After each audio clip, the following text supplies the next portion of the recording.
Let's make some Hyderabadi Dum Mutton Biryani.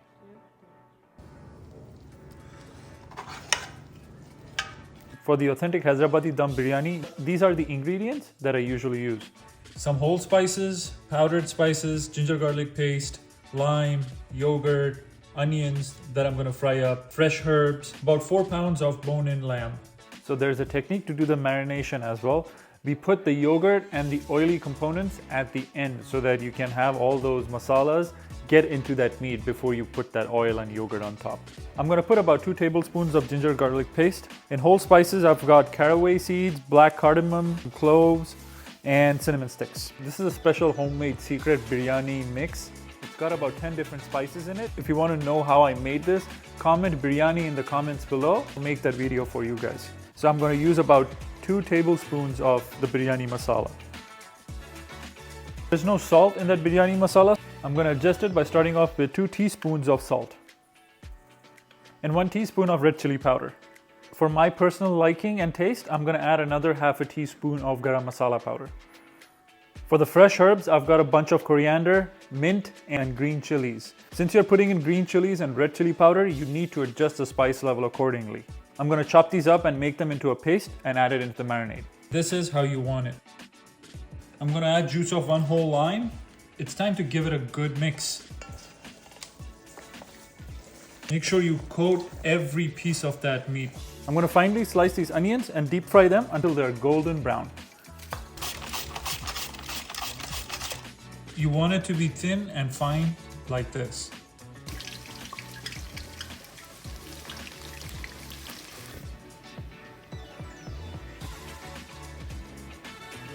Now that I have my onions fried to a nice golden brown and crisp, I'm going to crush them and add it to the marinade. Once you get this nice crumbly texture, add it to the marinade.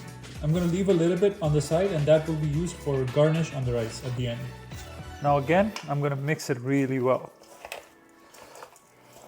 I'm going to let this dry marinade sit for about a couple hours, and then after that we're going to add the yogurt in. Alright, it has been a couple hours. Now we are going to add our yogurt and oil in. I'm going to add roughly 1 cup of yogurt. I'm going to mix it really well. Once I add in my yogurt, I'm going to do a quick taste test. Need salt and citrus. I'm adding an additional half tablespoon of salt. And I also want to add more spice to it, so adding a heaping half tablespoon of the biryani masala. This is one of the most important ingredients in the entire marination process. This is the oil that you cook your onions in. So make sure you use the oil that you cook your onions in.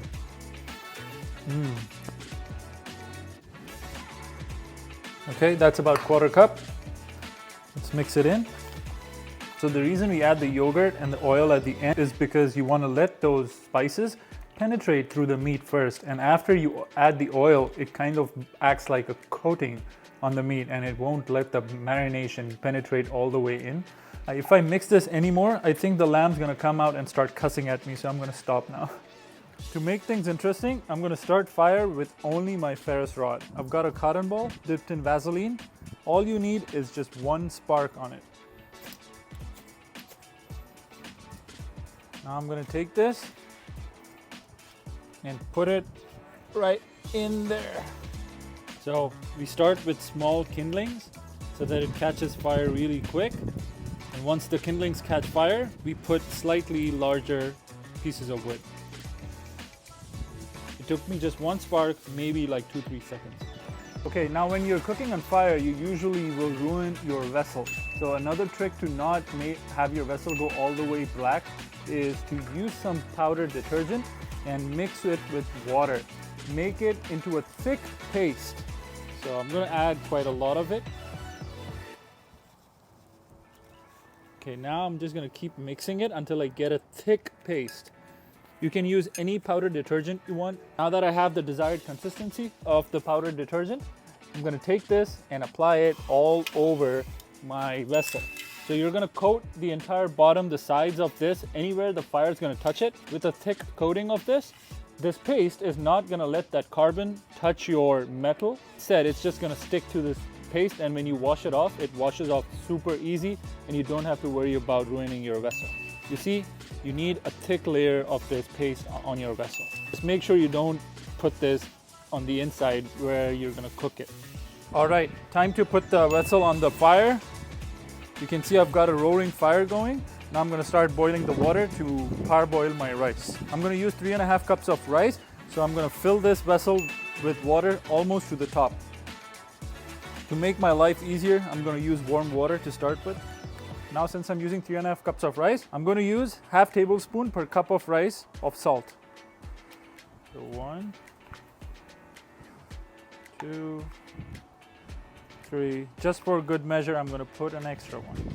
I'm also gonna be putting the same whole spices that I put in the marination. So that is caraway seeds, some cinnamon sticks, and black cardamom.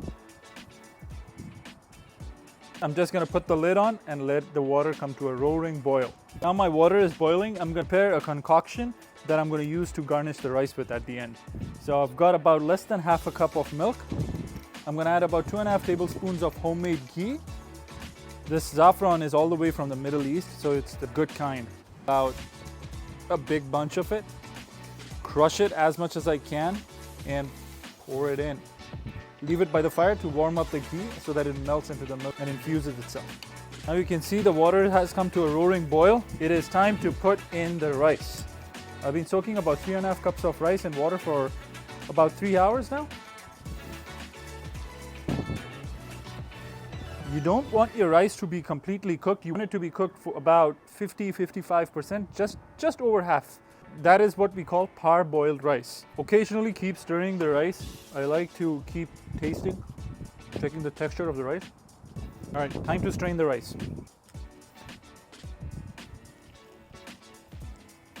I took all the big logs out. I don't need fire. I just need the hot charcoals underneath it. I'm gonna use the same vessel.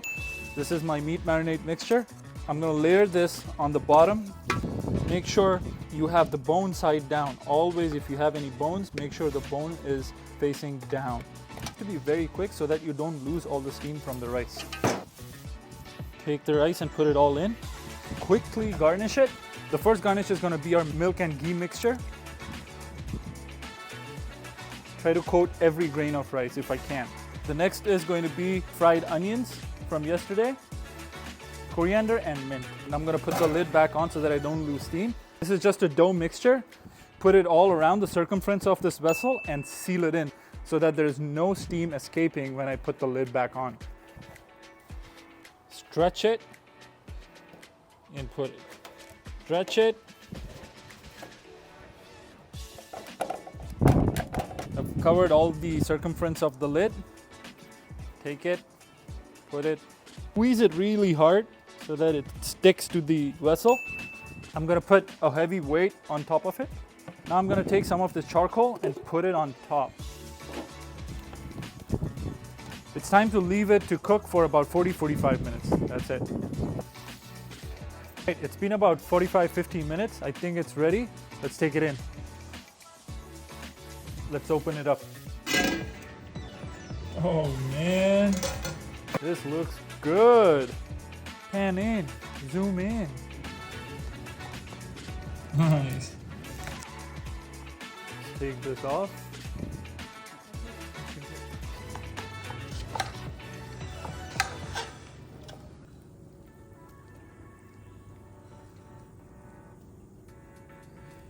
Super tender.